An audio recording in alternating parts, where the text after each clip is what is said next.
All right, let's talk about all the reasons why your Jeep Wrangler leaks. There is no more mystery. The reason why your Jeep JK leaks is because there is no body side seal on the Jeep. Every vehicle on the face of this planet has two seals. One is on the body side, and then one is on the door side. We have our door side seal, all right, but when it comes and actually touches onto the Jeep, it's just a rubber to metal interaction, and these seals, they get worn out, so they're not making the compression that they used to have when they were brand new. So let's go back here and explain what's going on. So the water is actually coming down the front of the windshield, all right, and it's also coming down the side of the Freedom panel rail.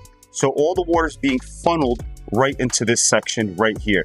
So what happens is the actual seal itself is going ahead and riding on the rail here, this portion of the windshield. And then when it gets here to this windshield mucket, there is a button which is normally here. This one happens to be broken out, but it doesn't matter. It still has the impression. So what happens when the seal goes ahead and touches here, the water comes down and actually makes a quick redirect, and we can see that right here. So you can see this seal, since it's dirty, the water comes down. This is the button area. We can see that impression. And then instead of the water continuing to go and then go to the back and channel out, what it's doing is, as you can see, it's making a quick redirect. So instead of going this way, it's actually coming back this way. All right, we'll go back to the top. You can see the water runs down and this seal is dry. So this is not a watermark. So you can see what it's doing. It leaves an impression and it comes all the way inside. And when it gets down here, it runs super close to this bottom portion of the seal. So when this seal goes and closes the door, this is the rail that it's actually running on. So when this goes to close, this comes back, this is the seal.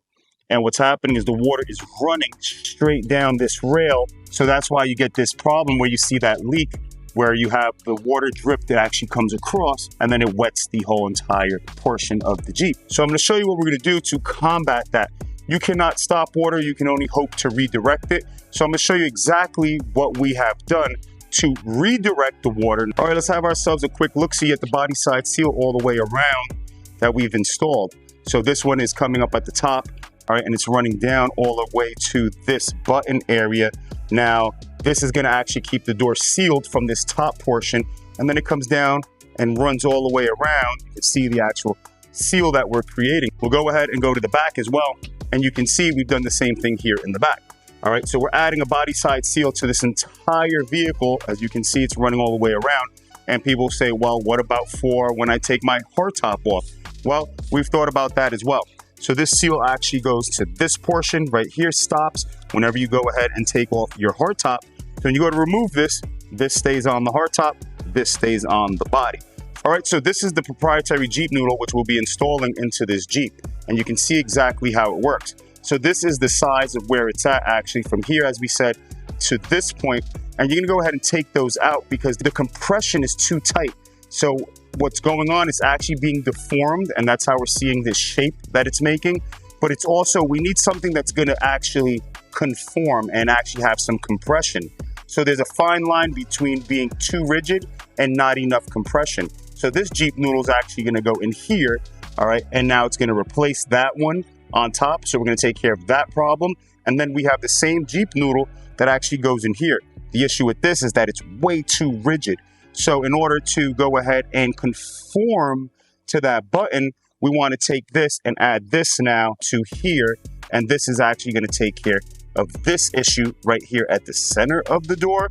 And then the same noodle is actually going to go here on the back. There's two noodles that are in here, which I call Twizzlers, and they're two parts. And you can see there's a low spot in them, so they never intersect. Now, to give you the visual of how this works in terms of when it's installed in the door, this is what we want it to do. So once it's inside the seal, we want the actual top of the door seal to compress. And it's gonna give us a solid seal so that any water that comes down, now the seal is doing its job and it's actually keeping water out of the vehicle. And then when it comes down over here, this is exactly where this would be when it's installed inside of the door. Now we're actually able to compress over that actual button that's there so that we can keep water out as well. And then that takes care of that issue. And then here on the back, the same exact thing. We want to be able to close perfectly So you can see this is going to go ahead and go into this corner, and we're going to have the perfect seal on the rear as well.